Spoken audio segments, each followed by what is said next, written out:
Welcome to Jesus Says It Is Finished, Part 31. Today we'll be reading from pages 75 and 76. Applause does not impress the Son of God.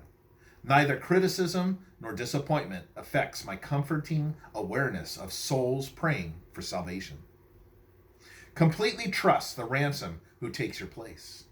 A crucified, risen Christ accepts the burden of sin, so I can wipe away every tear forever. Because a life of peace is the sacred promise to Father's children, they drink from the living fountain. Obedience is the condition of atonement. My expectation for us is to be eternal friends in paradise. To illustrate the final separation of the righteous and wicked, I use a parable of weeds and wheat. I liken the kingdom of heaven to a grain of mustard seed growing into a great tree.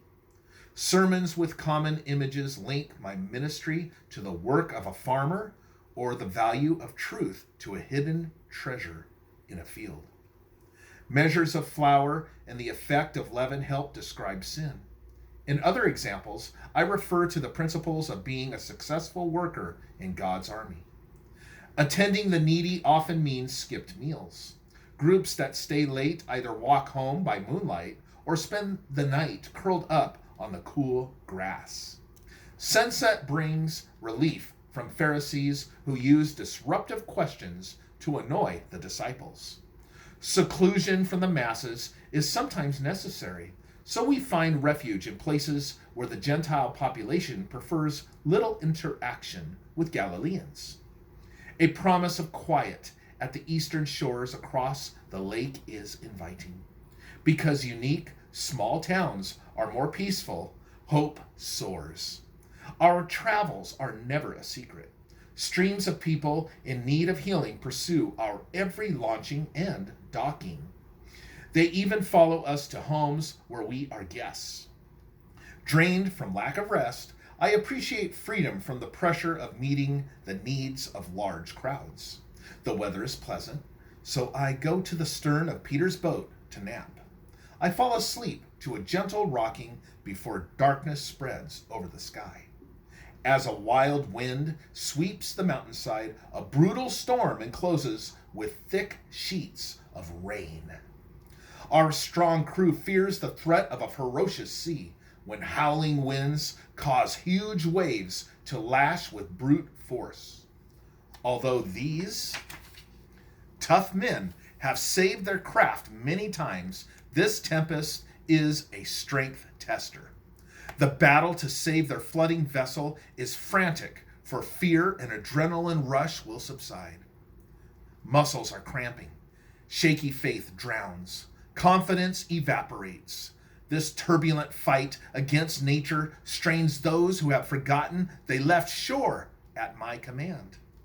With the Lord out of sight, they assume human efforts alone might spare them. Faith is essential to prevent a tragic loss of life. Smelling the breath of death at the stern, my friends turn to the only one who can help. Frightened disciples complain the deafening sounds block their cries. A foggy blackness conceals me while they work to exhaustion. Bright bursts of lightning streak the heavens and expose my cozy resting spot.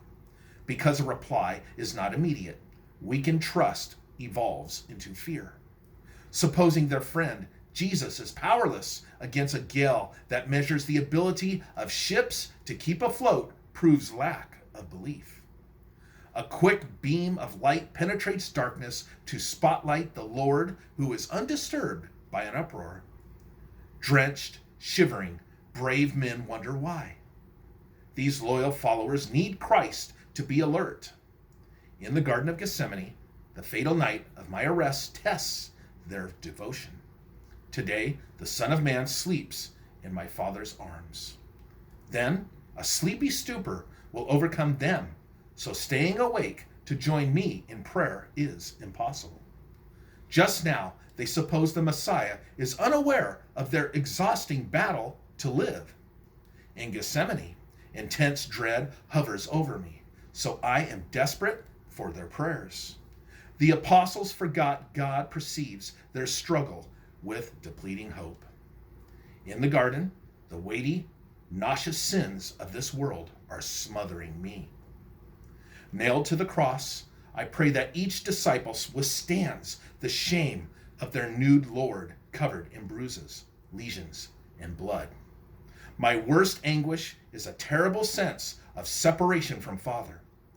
Abba turning away from the repulsive sight of me saturated in the filth of sin is more painful than collapsing lungs I gasp to fill.